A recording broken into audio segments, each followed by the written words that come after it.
Hey everyone, it's me Holly, welcome back to another video. In today's video I'm going to be reviewing films I watched in 2023. So I wanted to do this like near on New Year's time.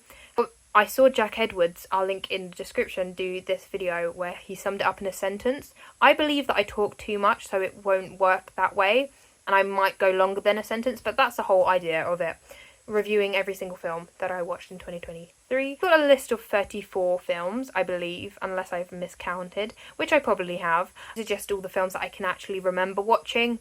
I had to go through a whole list of films that were published in 2023 and like note off every single one that I watched, and then I had to go onto Netflix and watch look at all my watch list. Found out about Letterboxd in December, so I couldn't even track my progress on it because I didn't know it existed until December time, but I've now got it. Don't worry guys, I'll be tracking what I watch in 2024. By the way, if you're wondering what on earth this angle is, I'm chilling on my bed. I don't want to move. Okay, so let's get into the video and start. These aren't in order of when I watched them, by the way. These are just, guys, I don't have the time to be going through and deciding when I watched them in what chronological order. The most popular films of this year were 100% Oppenheimer and Barbie. Literally never seen a hype like it. Oppenheimer. I'm going to begin with Oppenheimer because I saw that a couple days before I saw Barbie. So Oppenheimer, I absolutely thought this was incredible. I think obviously it's going to be good because it's literally, wasn't it Christopher Nolan who directed it? And you know, just the whole filming of it. I know that they used the IMAX cameras and actually used the film for it, and it's just incredible. Like, I'm not going to do spoilers for any of these films, by the way, but everyone knows in Oppenheimer there's obviously going to be a bomb go off. The whole waiting for the bomb actually was the way in which it could make me feel so anxious. Like, you know, I'm normally pretty anxious, but like for a film to be able to like get me feeling basically as if I was there is a really massive part of cinema, and I just thought it was incredible. Was a little bit confused because I'm not too knowledgeable on the time or what was happening. One thing I will say about this is I was a little bit confused at times, but other than that, absolutely incredible. So the next film I watched was Barbie, which was obviously the other one that got really popular at the same time as Oppenheimer. Barbie was just absolutely incredible. I don't think I've experienced laughter in the cinema as much as I did in that cinema. I was with my cousin and my brothers, but me and my cousin, she's a couple years younger than me, but we're on the same wavelength with literally everything. So Ryan Gosling was cracking us up, and I just knew whatever I was thinking, she was definitely thinking the same thing. The next film is Wonka, Willy Wonka. So Wonka is obviously is it called a prequel when it's before the other films? So like we see Willy Wonka as a young man in this new place, and I'm gonna just say I'm a little bit biased to this film because it's got Matthew Bainton in it, and the screenplay was written by Simon Farnaby, and you know they are my faves because I love ghosts and I love horrible histories and I love anything they do. Oh my god, new film to add to the list. 1 second. Just the whole thing was so fun. I think the music was great. I feel like a lot of people were like, why is it a musical? I am a theatre girly at heart, so like people always go with the Mean Girls movie that's coming out, which it came out today in the UK. I'm seeing it on Saturday, I believe. Why is everyone complaining it's a musical? Get over it. Get over it. It's a musical. I love musicals, so let me have this. Do you know what I mean? Like, everyone's like, why are they singing? It was really fun, and I love some of the songs. I literally listened to them on repeat.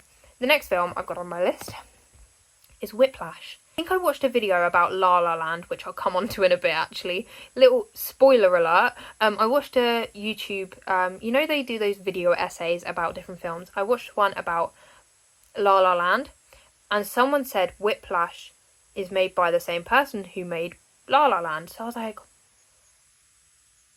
that sounds like a bit of me. I think it was just, when I'm thinking about this film, it's just like I don't know what I'm watching, but I'm so intrigued I have to keep watching. If you're a lover of music or a little bit of drama, because that film actually, like, boom, boom, boom, boom. I thought, I don't know where this is going. There was points I was thinking this could go really, really wrong, and I was thinking this is not the... I was thinking La La Land type vibe. It was not. It was not.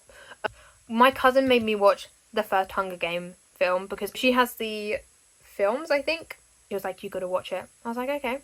Fair enough, let's give it a go. I've always kind of been a bit intrigued, but a little bit scared because the whole concept of it is something I really like. Anyway, I watched it. Such a good film, but also, I just... You know when you're watching something and you think, I just genuinely don't logically think how I'd get through that. I don't know why I'm thinking I'm the main character, like, putting myself in every situation, but, like, it was stressing me out thinking, oh my god, that means that character's gotta go. Oh my god, I think death is just something that I'm just a bit, like, ooh, stressed about. Then I watched No Hard Feelings, which has Jennifer Lawrence and, what's his name? Andrew Barth Feldman. Sure. It's a weird one because I don't I remember it, but it didn't, like, hit me very hard, but it was still really fun to watch. So, like, it's a good film, but it didn't, like, get me a lot. It didn't, like, alter my brain chemistry, which some films I watched last year did. At times I was thinking, ooh, a little bit odd, but I think that's the point of the whole concept. Next we have my one true love, La La Land. I watched La La Land for the first time in 2023, and I think my life changed forever. I genuinely think that end sequence, and I don't want to spoil anything because I don't even want to have these words come out my mouth, but the end sequence genuinely has a way to physically hurt me. I don't understand how it can be done.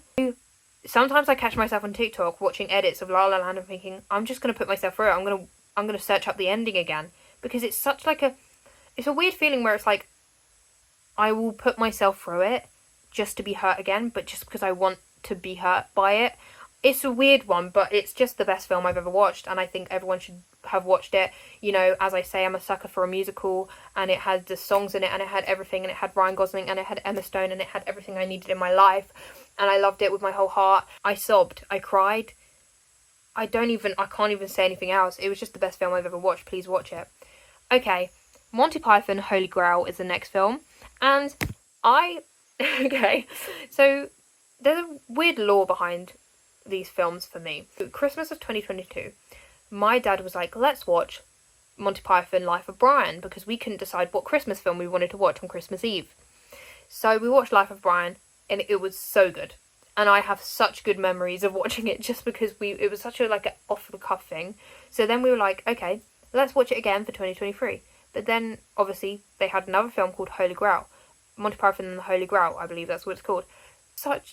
It's so funny, but also like, do I remember what actually happened in it? No, because it was absolutely crazy. I think I remember weird visual effects, which clearly because they had budget cuts. I remember this evil rabbit. Like, it's such like a fever dream, but it was so funny. I just find them really funny. By the way, you'll catch it on in a minute that I don't have much bad things to say about films. Indiana Jones and the Dial of Destiny. I've never seen an Indiana Jones film, but my older brother used to love them as a kid, but I never, not for me really, but I don't know why, but I just went to see it with my family, and weirdly I loved it, even though I didn't understand. I mean, I don't think there was much to understand, it's one of those things where I just got drawn in, and that just shows good writing skills, because if you can make a film that clearly there's been loads in the past, obviously Indiana Jones has been like going for forever. I mean, the man, what was his name? Harrison Ford. The fact that he is, I mean, I think my family told me his age, and I actually was in disbelief. 1 second. When I find it, 81, like that's crazy in my head. I just think it's such good storytelling if you can capture someone who isn't even a fan of the thing before or has ever actually watched any of them before. I think it's a talent and I respect it. Spider-Man Across the Spider-Verse. Okay. Now, I did love this film, don't get me wrong. Okay, I'm going to be a horrid person and I'm actually going to get cancelled. No, I'm not going to get cancelled because I loved it. I did love it and I thought it was great. There is just one little tiny thing, which is obviously, and it's not even a bad thing about the movie because the movie was absolutely incredible and I loved it so much, guys. I loved it. But it's just something about the fact that it was on a cliffhanger, that it ended and I didn't know it was going to be a cliffhanger, and I waited the whole film to find out what was going to happen, and I didn't know it was going to be a cliffhanger. And the way in which the credits started rolling and I sat there and I was like,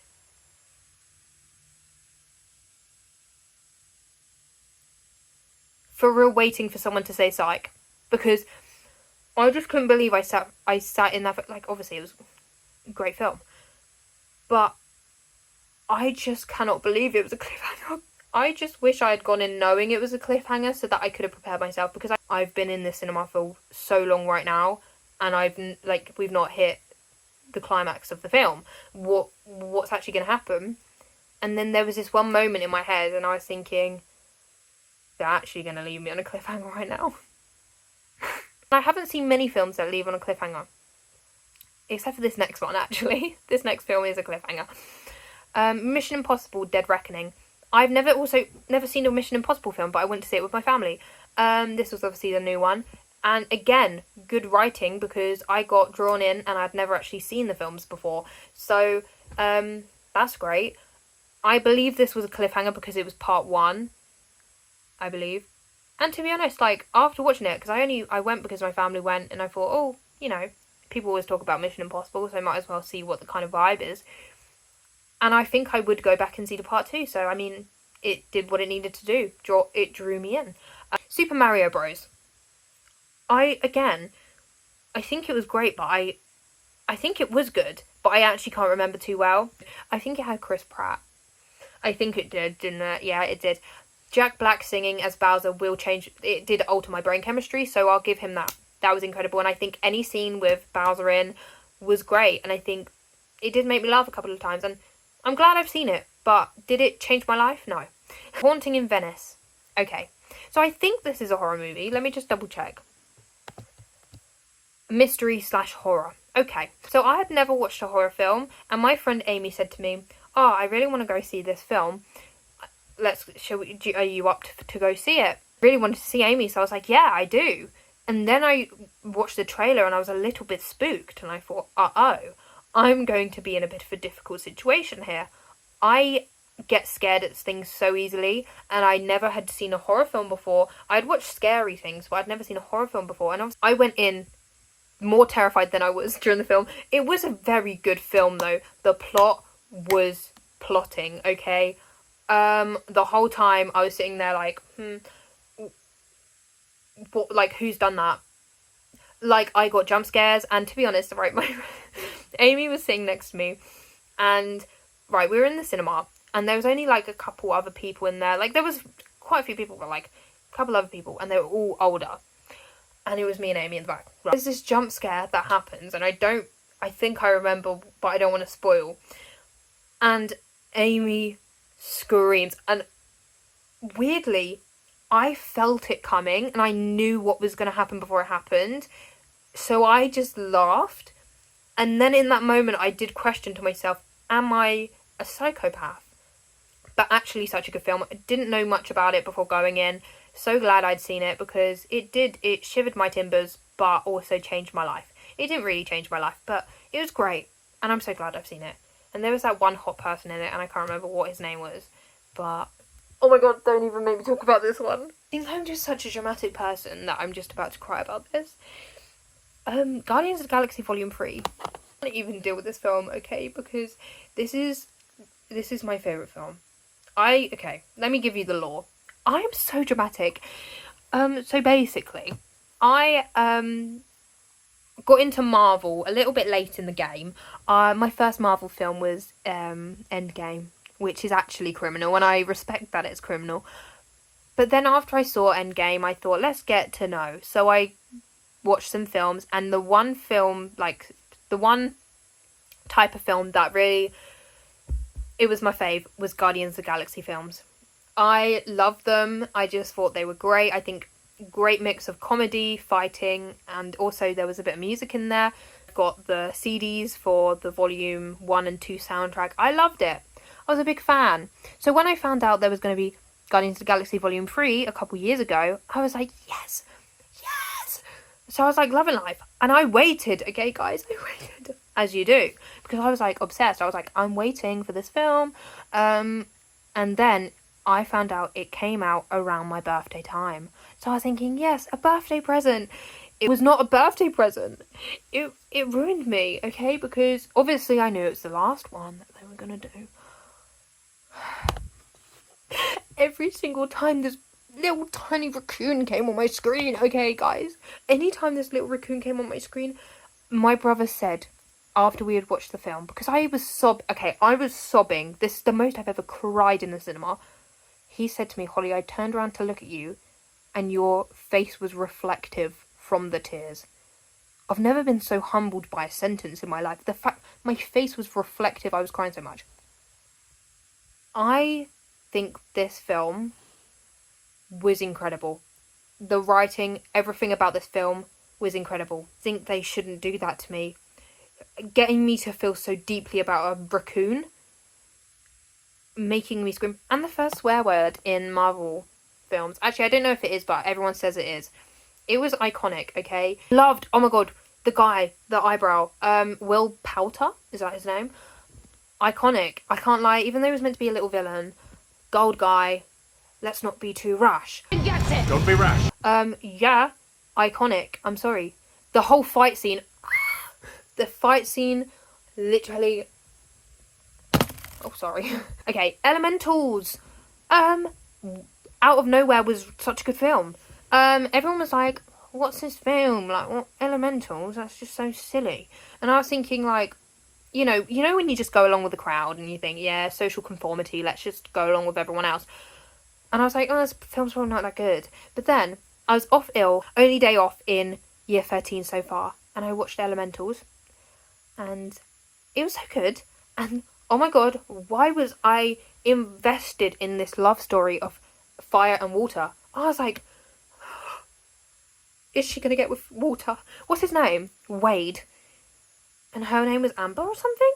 Oh god, probably got that wrong. I was thinking, yes, this is the love story of the century, guys. And it was such a good message. And I just think it was just how people were like, oh, they can't mix. Yes, they can. Sorry, that's really rude. Next goal wins. That was out of nowhere as well, because my young brother was just like, I really want to go see this film. And I was like, alright. And I went to see it. And it made me chuckle so much. Like, yes, maybe I don't understand what on earth football's about. But this film was about the people of American Samoa. And it's all about their culture. And I don't know what it is, but I just love learning. I just love learning all these bits about people's culture and life and all these different pieces of information where I can just understand people a lot more. And I just love the fact that you can kind of understand this whole place, this island, to see what it's like for this white guy to just turn up and think, I own this place. But they're like, no, actually, get with our culture, mate. He was an angry man. It was great. The Little Mermaid. Up where they want to be part of that world. What would I really need to say? It was actually incredible, and I just love what's her name? Halle Berry, or is it Halle Bailey? Because I always get those two mixed up. Oh my god, it's Halle Bailey. It's Halle Bailey. She was iconic, and everyone was hating on her. But do you know what? She's everything to me, so get over it. And then, oh my god, what's his name? Jonah Howard King. Yeah, just and I love the music. Lynn obviously made the music, so I love. Family Switch, watched that at Christmas time, and it was so fun. Really recommend. Loved it so much. And I'm going to try and be quicker with some of these because I've been talking so long. Family Switch was great. And I love Ed Helms.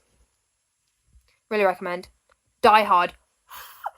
Oh my god, why have I not seen this film before this year? I hadn't seen this film until this Christmas.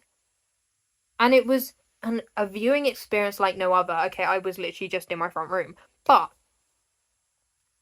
the way some films, there's only a certain amount of films that can actually make me feel like I've experienced this thing. And when I think back to that film, I feel like I've lived every moment of that because of how much good storytelling is in it. Follow his journey. And I was genuinely screaming. I was screaming at this screen. I was actually hiding. And I just think it's iconic. And I understand Jake Peralta absolutely all the way through with his love for this film. Theatre camp. Guys, not many people, I think this is a really underrated film. Get to know with this film, okay? Theatre camp is iconic, and I loved it. It was so good. It had what the hell is his name now? I can't forget. Ben Platt. Ben Platt was iconic. Okay. Also, I don't know who Jimmy Tatro. I don't think I said his name right. I'm really sorry. Oh my god, it's on Disney Plus. I'm gonna watch it later. I didn't know who he was before. I kind of seen him before, but I didn't really know who he was. But he was so funny throughout the whole film. And I told my mum that I wanted to watch it, and she said, let's go. Then my younger brother said he would come. He's not a fan of theatre that much. Like, obviously, he kind of has to be when you've got me in the house singing theatre songs. But he's not a huge fan, but he said it was really good. And he found that guy really funny. Molly Gordon, kind of iconic, and I am in love with her. I don't know, I just don't know what it is. I think I'm in love. Ant-Man and the Wasp, Quantumania. That film was like really early on in the year. I was surprised that it could make it on this list, but I don't even know when it came out. And I love Ant-Man. It's one of, apart from Guardians of the Galaxy, it's my favourite. Yeah, it is 2023. That's mental, but what year? What year? February. Yeah. So everyone was hating on this film, and I just don't get it. Like, I watched it before people had made comments on it, and I'm so glad I did, because when you go into a film after people have made comments on it, you start to believe what they say. And I had a really great time, but it's just because I love Paul Rudd, really, and I just think the film was great, but I also don't really remember much about it. But I do remember the bits I need to know, and I do remember enjoying it. So to the haters, it's literally Paul Rudd, so get over yourself. Love at First Sight. Don't even, because I saw on my YouTube recommended for this story, this little bit of story time for you. I saw my YouTube recommended Love at First Sight trailer, and I'm a sucker for a rom-com, guys. We should know. And I was thinking, let's just watch the trailer.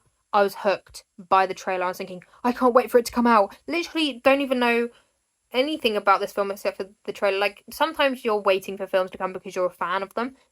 I just saw this trailer and thought I need it. So I was waiting, and then it came out, and it was so good, and I loved it so much. And I just think the whole concept and the way it's edited and everything like that is just so cute. It also made me really deep life, because certain parts of the story, if you watch it, it will make sense. You are so not invited to my bar mitzvah. Literally, this is the first film I've watched in a while where I've watched it and thought, I'm too old to be watching this. And that is the weirdest feeling, because I'm only 17. I watched this film thinking, what audience is this for? And don't get me wrong, I enjoyed it. But I always think everything's great. But as I was watching, I was thinking, I think this is aimed towards younger children, because the humour and the things that they are doing, and they're doing TikTok dances, and they're posing for photos and selfies to send to their crush. I was thinking, is this the first time I've been too old for a film? The scenes, there were some scenes in there that were so awkward, I could have literally ripped my skin off. I hate feeling cringe, and I mean, I am cringe myself, but I hate when I feel other people's cringe. That film is a sucker for a cringe moment, I can't lie. Bridget Jones. I watched Bridget Jones for the first time in December, and obviously I know everyone talks about it. And my favourite book, better than the movies, always mentions Bridget Jones. And I watched Bridget Jones's Diary and Bridget Jones's Baby. I didn't watch the one in between because my mum told me not to bother. But I love them. I just love how British it is. Up the Brits. but I just love how British it is, and just I just love her, and I just, oh my god. So I watched Bridget Jones's Baby with my mum, and it was like really kind of late because we were watching it actually on the TV because it was programmed to be on.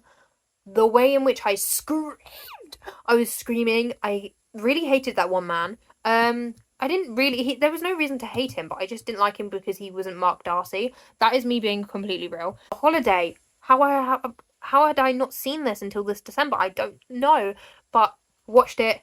Literally going up to one of my faves, Christmas films, because Nativity will always be number one for me. Sorry, just iconic. The Holiday is coming in. I'd say second, but I can't really think on the spot right now. Such a good film, and I love the two different storylines. I don't know, I just love the whole, after you've watched a bit of one, you get another one, and it's just so fun. Anyway, 10 Things I Hate About You. Don't even get me started. It's my favourite film. I know I said that about La La Land, but I can have two favourite films, okay, guys? 10 Things I Hate About You. I don't think I've experienced loving a film as much as this one, except for La La Land. Actually, I think I'm a liar. I just think it was so good. I love it so much. And the poem, I hate the way you talk. Wait. I hate the way you talk to me and the way you cut your hair. I hate the way you drive my car. I hate it when you stare. I hate your big dumb combat boots and the writers were writing that day. Do you know what I mean? Also, it's a reenactment. No, it's not. It's a movie modern version of a Shakespeare play, which I found out, and I think it's called The Taming of the Shrew. That's the one. Iconic, really. 500 Days of Summer. This is a knife. Oh my god. Summer, you annoyed me a little bit, but I also love you. Do you know what I mean? Like, this film was, the storytelling was, I didn't expect it going in. I thought it was a cute little rom-com, and then suddenly I'm feeling depressed. Do you know what I mean? Like, the way in which this guy felt so deeply, and she didn't feel that deeply, and the reveal of a certain event in the film.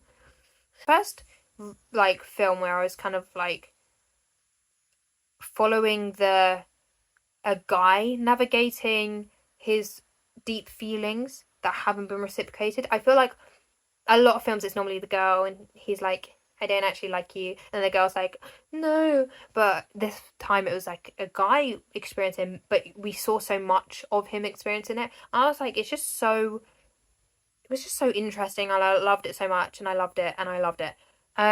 Tick Tick Boom.